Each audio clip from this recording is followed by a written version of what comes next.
Welcome to FabiansZeitgeist. I'm your host, Fabian Kira, mechanical engineer by training, global observer by obsession, and professional overthinker by default. This podcast is my way of decoding current events, economics, politics, and the societal ripple effects that shape our world. I'm not here to pretend objectivity. I've lived, learned, and accumulated biases like anyone else. What you'll hear is my unfiltered perspective, honest, flawed, and open to contradiction. As Socrates once said, I know that I know nothing. You do disagree to my opinions. That's good. It means you're thinking. So, no matter where you are, no matter if you're young or old, a woman or a man, you're white, black, Asian, blue for all it matters. If free speech and unapologetic thinking are your thing, then welcome home. With that out of the way, let's jump straight into today's topic.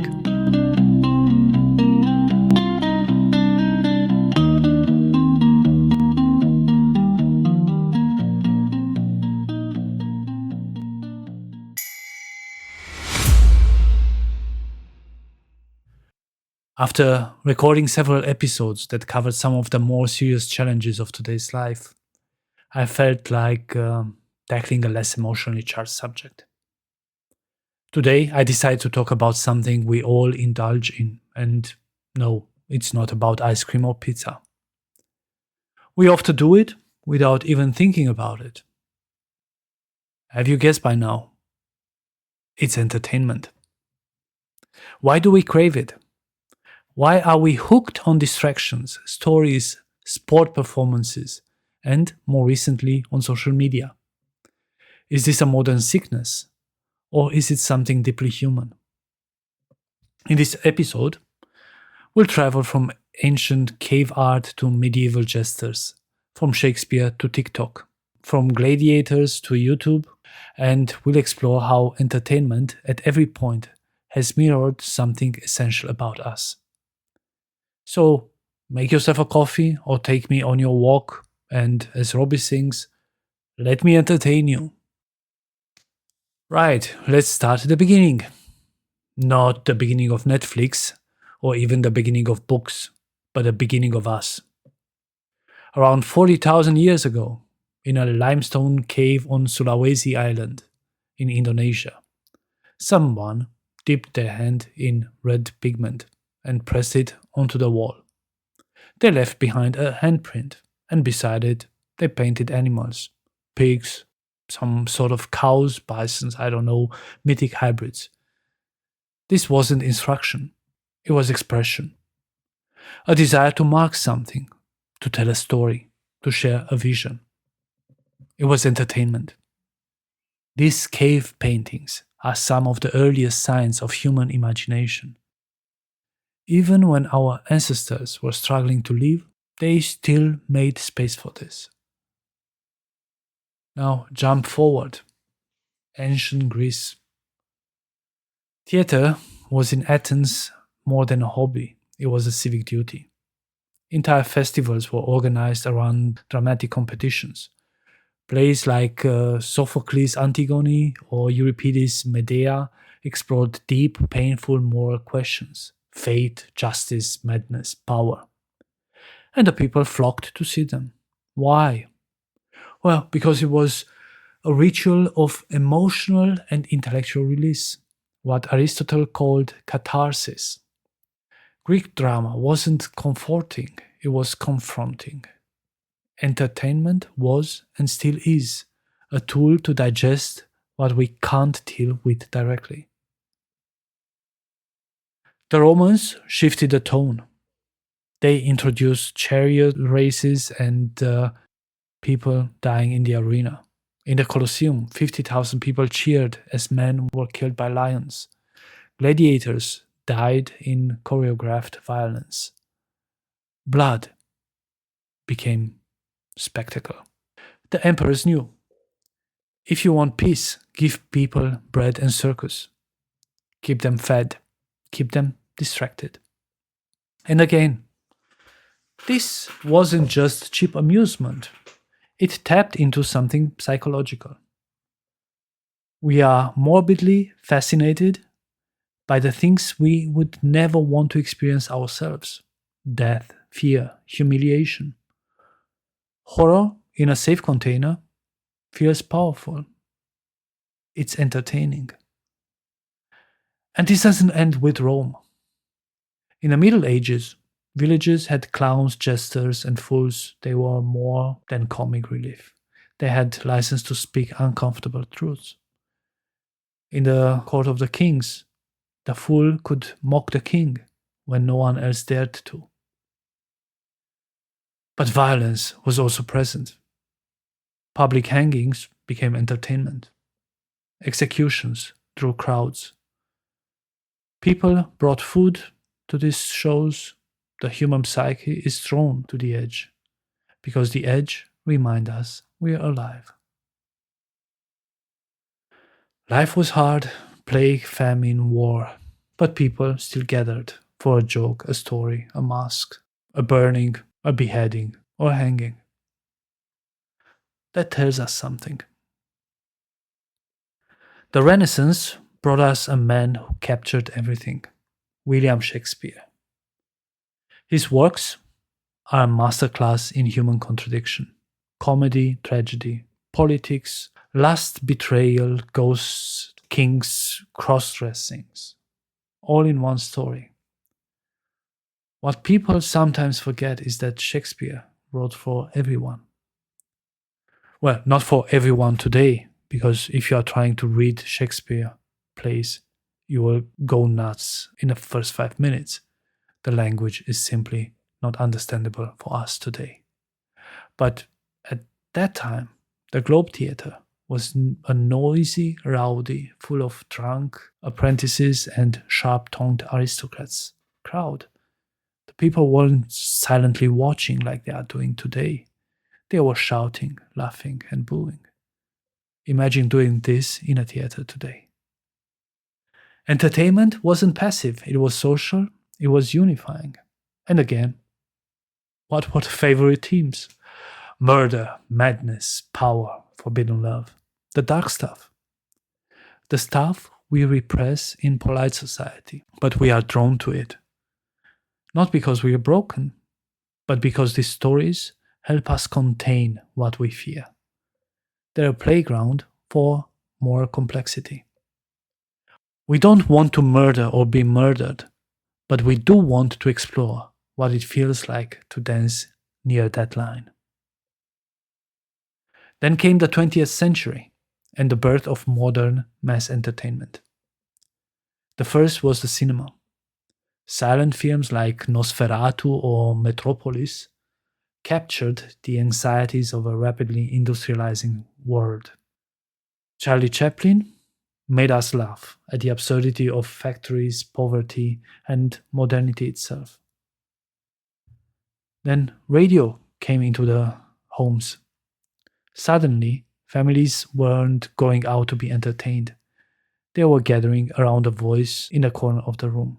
Radio dramas, music shows, and news bulletins shaped imaginations and moods. It was intimate and powerful. Actually, I discovered radio dramas a couple of years ago. You have a wonderful selection available on Apple Podcasts for all-time radios. They are really nice stories and I enjoy them very much. Good. After cinema, radio, we got a television. The TV brought visual culture into our living rooms. From sitcoms to world news, it changed everything. The world got smaller. First in black and white, then in colors. The spectacle got bigger. By the 1990s and 2000s, news itself became entertainment. We've got more news channels than ever before. All of them competing for our attention. And somehow, everything is breaking news. Every headline is urgent. Every story is framed like it's the end of the world. It's wild. We've got the top banner flashing breaking news constantly, like it's never not breaking. Then there's the rolling ticker at the bottom of the screen. It's moving fast, packed with dramatic words and indicators from the stock market. It's basically yelling at you in all caps.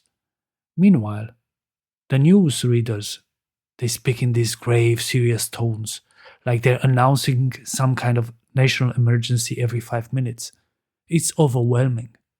And honestly, it can make the world feel way darker and more chaotic than it actually is. But hey, blood sells.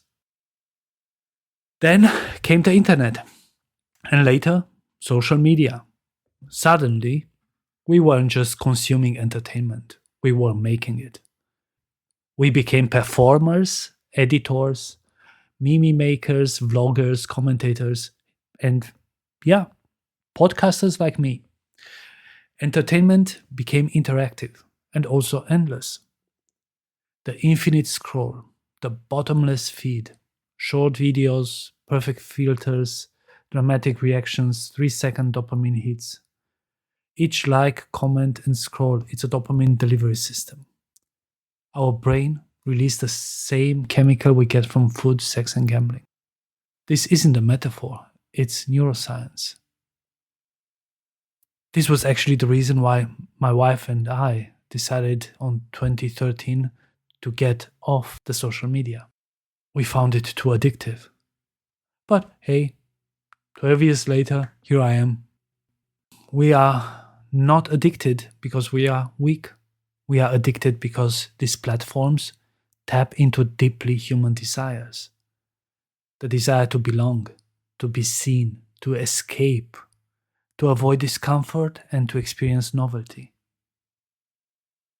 I want to pause here and share something personal. Not long ago, I went through a very intense phase at work. It was full on 24/7. Challenging, demanding, absorbing, traveling a lot, being important. And then, quite suddenly, it ended. Not in the way I expected it. It was just over. For the first time in years, I had time. And plenty of it. With that time came something I hadn't felt in a long time: boredom. Not the relaxed kind, the kind that makes you restless, the kind that wakes you up at 3 o'clock in the morning, wondering what you have done wrong or what else should you be doing. I didn't know what to do with it. I felt uneasy, scratching at the borders of depression, I guess. But over time, something started to shift.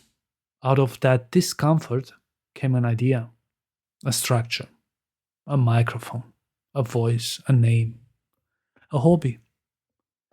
This podcast, FabiansZeitgeist, was born in that space of not knowing.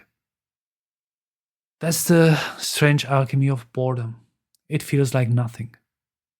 But sometimes, out of that nothing, comes everything. Psychologists like John Eastwood define boredom as the aversive experience of wanting but being unable to engage in satisfying activity. It's not about laziness, it's about yearning without direction. In a study from 2014, researchers asked participants to sit alone in a room for 15 minutes with no phone, no distraction. It was unpleasant for most of them. But then they tried the same thing with a twist. In a follow-up, participants were given the option to press a button that would deliver a mild electric shock. Despite having previously said they'd pay rather than being shocked, 67% of the men and 25% of the women pressed a button just to feel something. The 15 minutes were too long without any form of entertaining. Let that sink in. We are that uncomfortable being alone with ourselves, which is why entertainment, every kind of it, from stories to scrolling on TikTok, is not just a luxury. It's a survival mechanism for the mind. Now let's go deeper. Why are we so fascinated by horror movies, wars, serial killers, true crime podcasts, murder mysteries, post-apocalyptic scenarios? These are things we would never want to experience in real life, yet we are drawn to them. It's because entertainment allows us to simulate fear without danger. In evolutionary terms, this is quite useful. It's rehearsing survival. It's training for the worst case without actually living this worst case. But psychologically, it's also a way to experience forbidden emotions in a safe space. We can be voyeurs of a disaster and still, after that, turn off the TV and go for a nice dinner. We can watch Hannibal Lecter murder and eat somebody and go to sleep safely afterwards. Entertainment becomes a safe space in which we can experience the unacceptable, a ritual space to purge, explore, and digest the darkest corners of the human experience. Some say we are now a generation tamed by screens, that we no longer revolt because we are distracted, that we scroll instead of acting, like the Romans pacified by spectacle. And for sure, there's truth in that. I've seen small children, 1, 2, 3 years old, the moment they get their hands on the phone of their parents, they are hooked, they are quiet, they are pacified. But I don't believe entertainment is only numbing us. Sometimes it's soothing us, like we listen to music while running or lifting weights. Not just to hype ourselves up, but to distract from the burn, the strain, the ache of effort. The rhythm becomes a shield, the melody a kind of anesthesia, turns pain into progress. When I was a child, I used to fall asleep to stories spinning softly from the pickup player, or listening to Voice of America next to my father. Those tales and voices weren't just bedtime rituals, they were bridges to other worlds. They distracted us from the dark, from loneliness, from the quiet fears that creep in when the lights go out, and in the end, from the hardships of life. Entertainment in those moments was comfort, it was safety, it was a balm for the soul. Sometimes entertainment is actually teaching us stuff. I've learned how to do many things just by watching YouTube videos. I even picked up English from watching movies. In school, they tried teaching me French and German, but the classes were boring, not entertaining. And I didn't really see the point back then, so I just didn't bother. Looking back, it probably would have been smart to learn German, but hey, I caught up later. Sometimes entertainment inspires us in ways we don't even realize. For me, that was the movie Forrest Gump. It was my favorite movie for a very long time, and maybe it still is, honestly. It's hard to say now with so many great movies out there, but that one stuck with me. Yeah, I know it's fiction, but the story hit something deep inside me. It taught me that the biggest thing standing between us and what we want is usually just ourselves.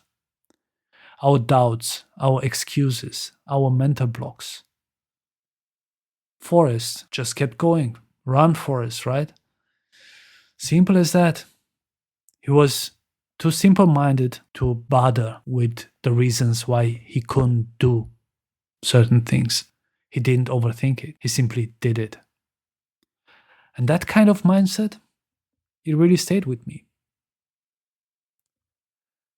The question isn't whether entertainment is good or bad. The question is whether we're using it consciously or compulsively. From cave paintings to clown shows, from gladiators games to Shakespeare, from Netflix to TikTok, from boredom to dopamine. Entertainment has always been a mirror.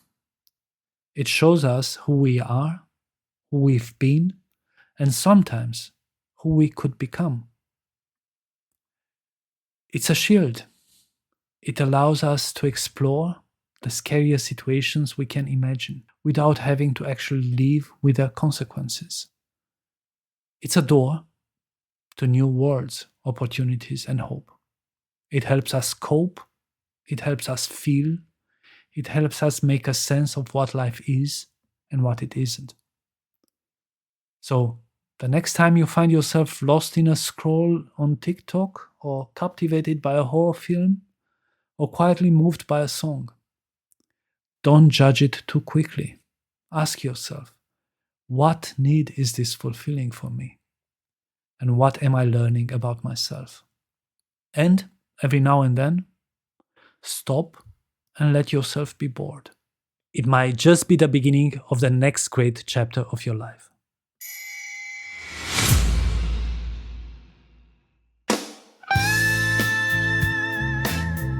Hi guys, it's Eva, Fabian's better half. At least that's what he calls me. So, did you enjoy the podcast? If you did, go ahead and hit that like button. Even better, rate it and subscribe. That way you'll be notified as soon as new episodes drop and you'll be helping others discover the show. If you'd like to support Fabian's Zeitgeist, you can do so by donating via the PayPal link, which is available on the podcast's website, www.FabiansZeitgeist.com. That's FabiansZeitgeist. Your contribution helps ensure the continuation of the podcast and keeps the conversation going. Also, don't forget to leave us your feedback. It helps shape the direction and quality of future episodes, so feel free to share your thoughts. Until next time, stay critical, ask questions, form your own opinions, and be ready to change them if you hear better arguments. Fabian always listens, eventually, especially when I tell him he's wrong, which is often. Alright, bye guys.